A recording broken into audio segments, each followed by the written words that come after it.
La noche de hoy empezaremos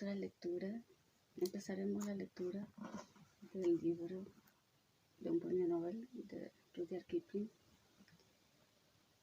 Iremos por etapas, desde la presentación hasta capítulo por capítulo, día a día, hasta terminarlo, a disfrutar. Porque una lectura antes de dormir es muy beneficiosa.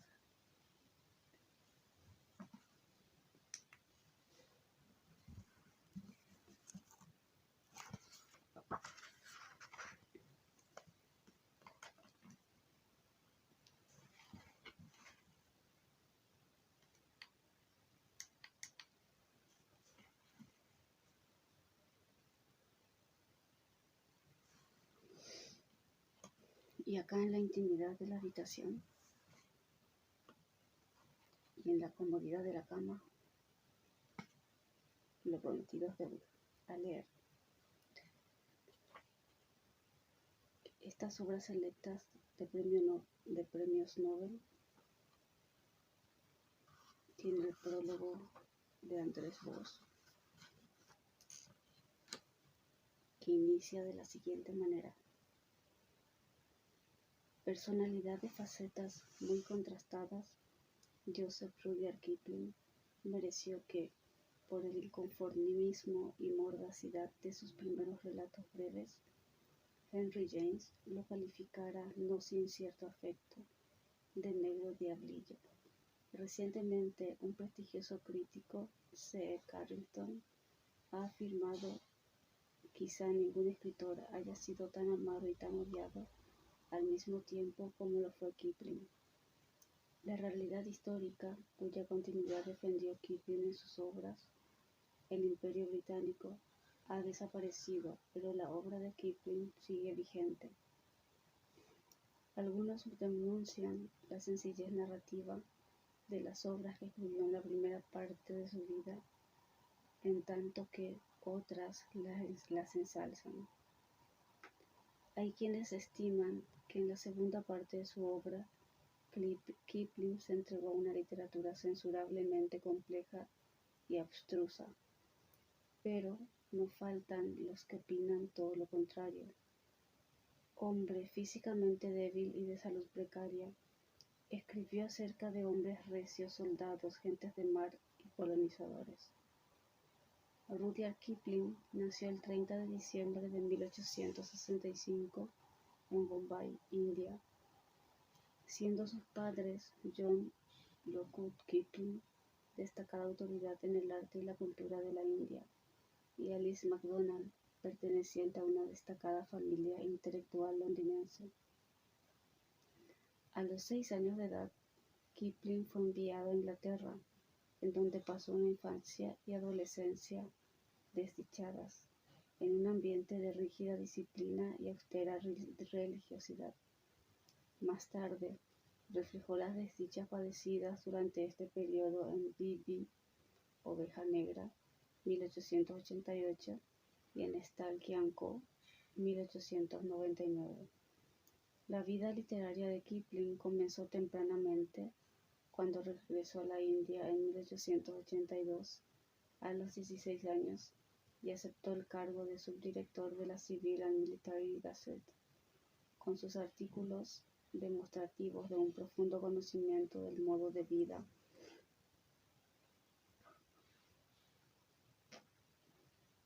ya se notan las horas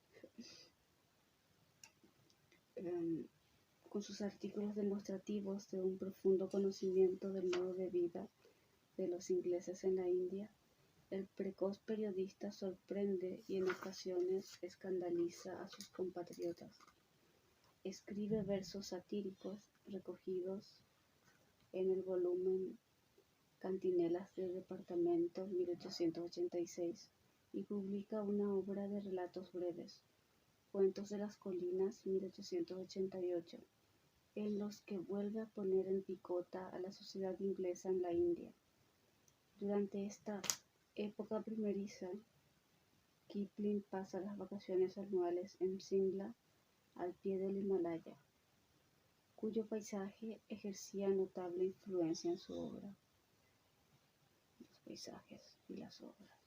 En 1887 entra en la plantilla de un periódico más importante, el Pioneer. La fecundidad literaria del autor va en aumento. Este es el periodo de los relatos breves de ambiente familiar que fueron compilados bajo el título de Tres soldados. En 1889 se inicia una etapa en la vida y la producción literaria de Kipling, quien emprende una serie de largos viajes por todo el mundo, de los que da noticia en artículos periodísticos, entre los que destacan aquellos en los que comenta ácidamente el vivir norteamericano. En octubre de ese mismo año se instala en Londres y goza de un prestigio, pero su gran año es 1890, en que publica Balada del Este y del Oeste y Canciones de cuartel, así como los relatos breves que con el título de El obstáculo de la vida se publicarían en un solo volumen en 1891. La formidable fuerza expresiva de Rudyard Kipling, así como la independencia de su pensamiento, fueron causa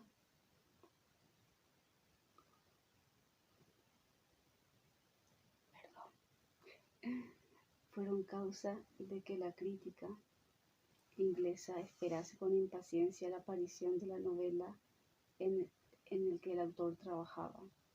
Pero cuando esta obra, En tinieblas, fue publicada a finales de 1890, defraudó a los críticos, con lo que se inició una reacción adversa al joven y quizás injustamente famoso autor. Se trataba de una novela autobiográfica inferior a los brillantes relatos breves que le precedieron. Kipling pasa el año 1891 viajando por Norteamérica y los dominios británicos, y en enero de 1892 regresa a Londres para contraer matrimonio con Caroline Balestier, hermana del editor norteamericano de sus obras. La nueva pareja emprende el viaje de bodas que termina bruscamente por obra y gracia de la quiebra del banco que administraba los intereses del escritor. Cuando los recién casados se encuentran en el Japón, se refugian en el hogar de los Balestier en Brattleboro, estado de Vermont, Estados Unidos. Kipling viviría 4 años en Norteamérica y allí escribiría, al parecer de muchos críticos, sus mejores obras.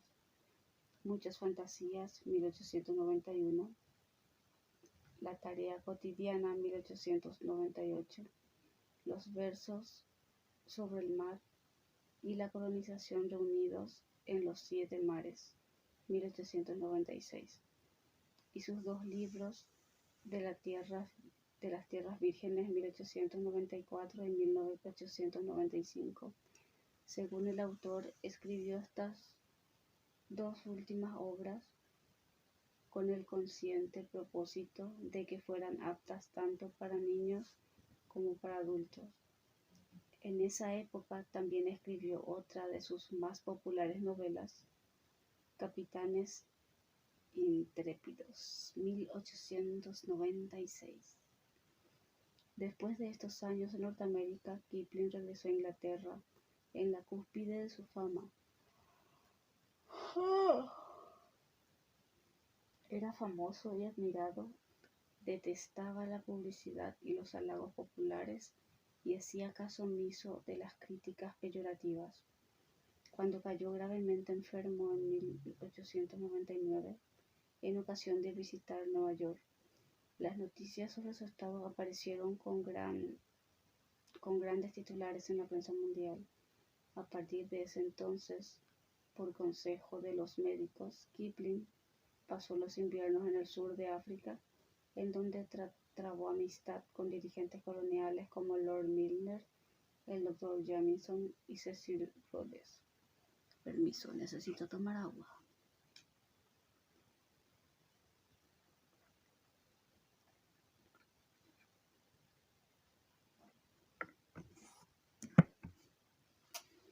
En 1899 publica su novela Kim, última de sus obras ambientadas en la India. Kipling dedica los primeros años del presente siglo principalmente a su obra poética de exaltación de la forja del Imperio Británico y de las virtudes de entrega al servicio patria, sentido del deber y fortaleza de ánimo que tendrían su resumen y culminación en su tan difundido If o Si, 1910. El autor se retiró a vivir enclaustrado en Burwash, pueblecito de Sussex, el año 1902, y durante esta vida de reclusión recibió 5 años después, en 1907, la noticia de que le habían concedido el Premio Nobel de Literatura. En 1902 comienza la segunda parte de la vida de Kipling y la segunda etapa de su quehacer literario.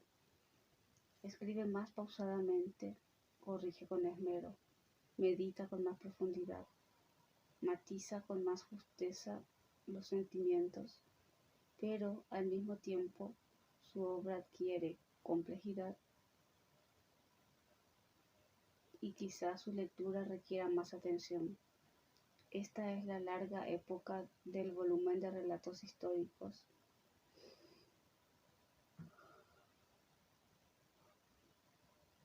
Perdón, es hora de dormir. Ya son medianoche. El duende de la colina de Puck, 1906, y de los relatos breves recogidos en los 5 volúmenes. Tráficos y descubrimientos, 1904. Acciones y reacciones, 1909. Una diversidad de seres, 1917. Débitos y créditos, como los bancos y la tarjeta. Bueno, eso no entraba en la obra. Débitos y créditos, 1926. Y límites y recompensas, en 1932.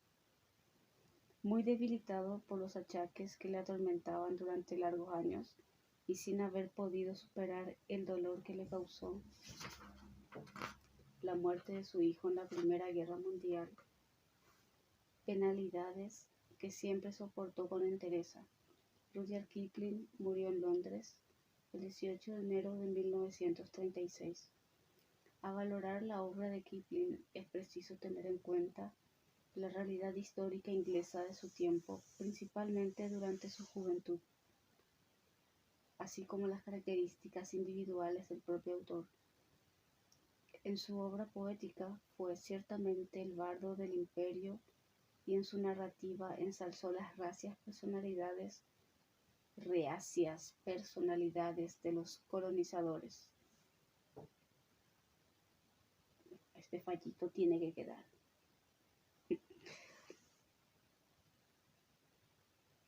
En su obra poética fue ciertamente el bardo del imperio y en su narrativa ensalzó las reacias personalidades de los colonizadores. Kipling creía sinceramente en el poder imperial, estimaba que el imperio era una onerosa carga para el poder dominante y que beneficiaba a los pueblos acogidos bajo su manto. Sus convicciones fueron nobles y supo expresarlas con nobleza, pero, por encima de todo, fue un narrador magistral, dotado de fuerza, concreción, originalidad y sentimientos sinceros. La oposición que su concepto del imperio suscitó en los años 20 y 30 de este siglo, carece ya de importancia. Aquel imperio ha desaparecido. Ahora, la obra de Kipling ha quedado liberada de acusaciones extraliterarias y resplandece limpiamente por sus méritos intrínsecos. Y para finalizar, pero al mismo tiempo, Rudyard Kipling es uno de los poquísimos autores en toda la historia de la literatura que ha sido capaz de escribir una obra como el libro de las Tierras Vírgenes que deleita por igual a niños y adultos. Este don solo lo poseen quienes están dotados de una percepción, una sensibilidad, una humana comprensión y una equilibrada fantasía que les permiten ser escritores verdaderamente universales. Andrés Voss, así termina el prólogo. Nos encontramos mañana para iniciar el capítulo 1 que se denomina En tinieblas.